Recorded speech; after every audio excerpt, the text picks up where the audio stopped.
Les polítiques d'austericidi que s'estan aplicant per part de la troika europea i així l'estat espanyol, abans pel govern de Zapatero i ara per el govern de Rajoy, ens porten una situació límit a les administracions públiques a l'hora de complir amb les nostres obligacions amb la ciutadania. Per què la plataforma presenta a diferents ajuntaments valencians i concretament al de València aquesta moció? Doncs perquè el deute públic no és el responsable d'aquesta mal anomenada crisi econòmica, perquè no acceptem la socialització de les deutes privades i en concret en el territori valencià,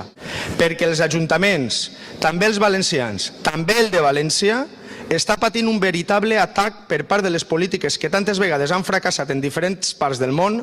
atac a la seva autonomia i sobirania política, a la seva capacitat i obligació de contribuir a la satisfacció dels drets socials i econòmics dels valencians i valencianes. Nosaltres estem endeutats i això és el deute il·legítim perquè els préstecs que es donen els bancs són els diners nostres, dels ciutadans i les ciutadanes, que es donem a aquestes entitats financeres amb uns governs que no respecten els seus compromisos electorals i que després ens roben als ciutadans i les ciutadanes i ens ho presten per a poder desenvolupar iniciativa pública, inversió i equipaments, que són obligacions d'aquest Ajuntament, que hem d'anar a un pla de proveïdors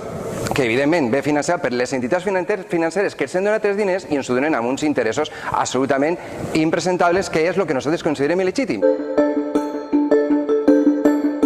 Que entenem que el pagament del deute vulnera els convenis internacionals, vulnera el desenvolupament dels drets humans i vulnera inclús la resta d'articles que encara permaneixen en la Constitució espanyola. Les propostes d'acord que defensem per a que aquesta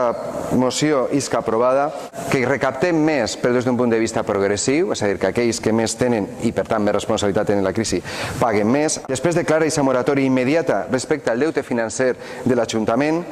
realitzar l'auditoria del deute de l'Ajuntament de València per a establir, a través d'una comissió independent i ciutadana, quin és l'origen del deute municipal, garantir sempre de forma prioritària la cobertura dels serveis públics i les prestacions socials i establir amb els creditors la reestructuració del deute legítim de l'Ajuntament de València.